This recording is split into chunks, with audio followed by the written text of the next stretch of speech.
Support comes from the Missouri Forest Products Association. Missouri produces wood pallets, railroad ties, white oak barrels, hardwood floors, and more.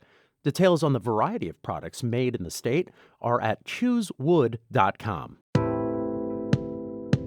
We hope you enjoy listening to this podcast of St. Louis on the Air, brought to you by University College at Washington University, with undergraduate and graduate programs part-time, evening, and online.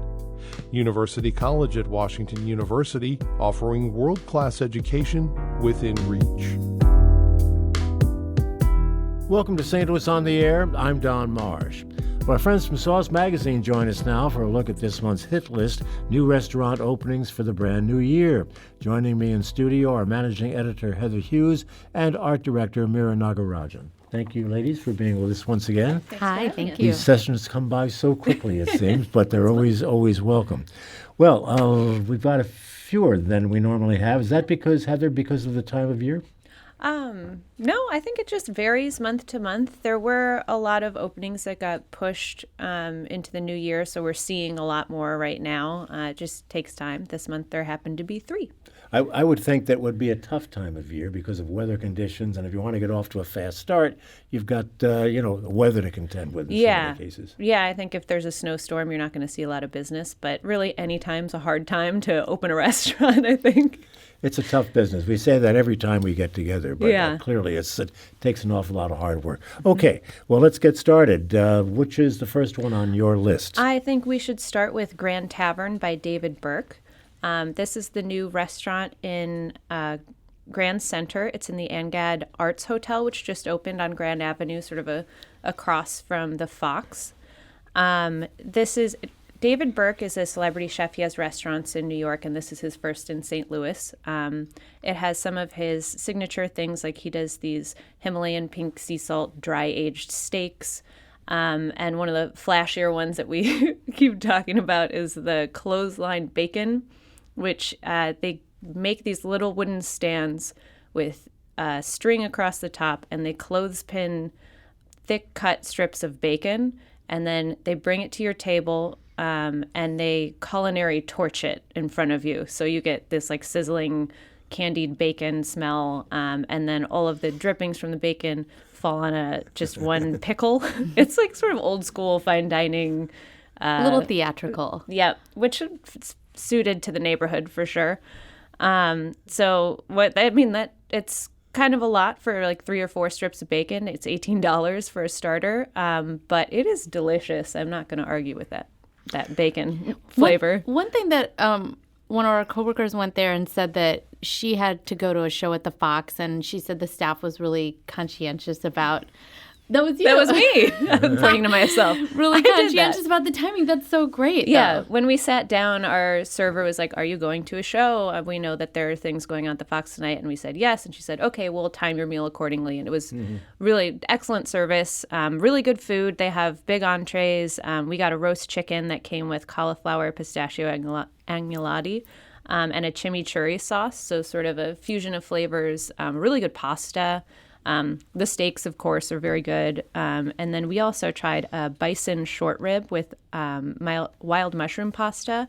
And that also came with a tableside service. They put truffle mousse on the top, which was really delicious. So very rich food, really well done, well executed. It is really a good spot to open up right there. If you're going to the Symphony at Powell Hall, if you're going to a show at the Fox, it's always good to have more options. Lots of traffic. And what would, if we didn't have another brewery opening up or a craft beer establishment, right. We'd think something was wrong. It wouldn't be a hit list without a beer place. And we have a new one. We do. This one we have been waiting for a long time. They announced in April 2016.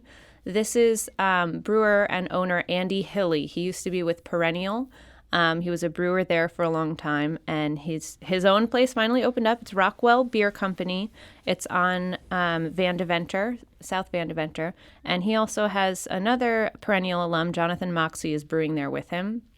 Their beer is excellent. They've been doing beer festivals, and you may have tried their stuff elsewhere, but they finally have a home, and we're really excited to see what they come out with. They opened with a New England IPA that I tried, which which was really good, called Velour Tracksuit. It's sort of a hazier, not as hoppy style of IPA, which is really good. And they have a big range of styles that they do, and they do them all really well.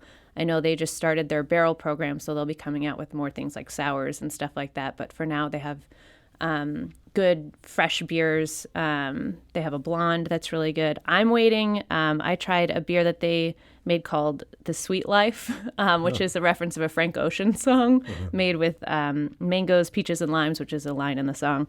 That's a tart wheat ale. So I don't know what will be cycling back from the stuff you may have tried before they opened, but their beer is excellent. And then they also paired with the niche food group for their food offerings.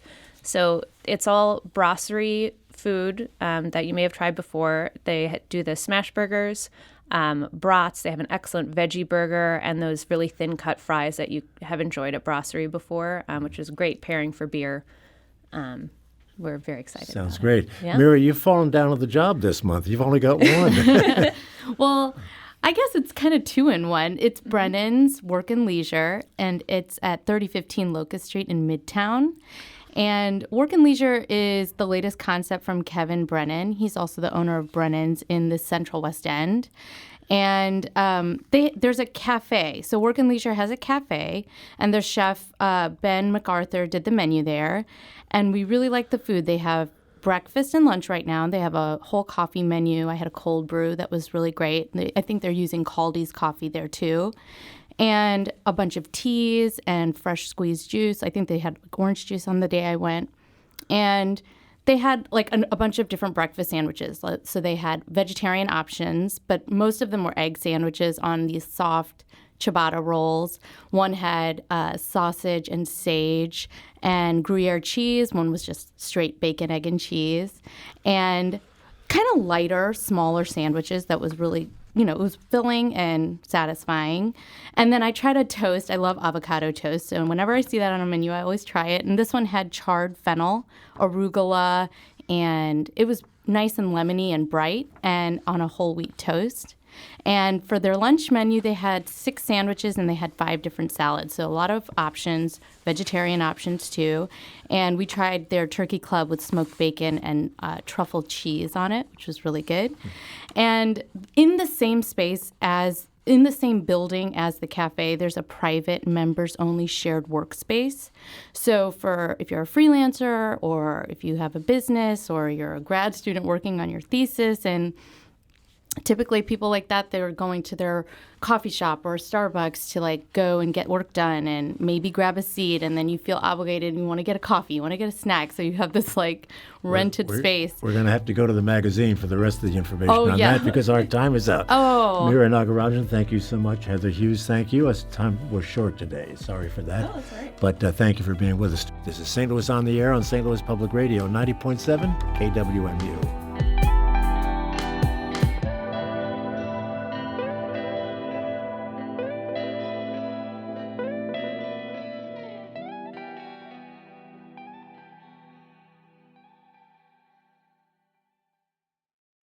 Support comes from Missouri Forest Products Association, committed to sustainable and sound conservation of the state's forests, which support more than 41,000 Missouri jobs, resulting in a $10 billion industry. ChooseWood.com.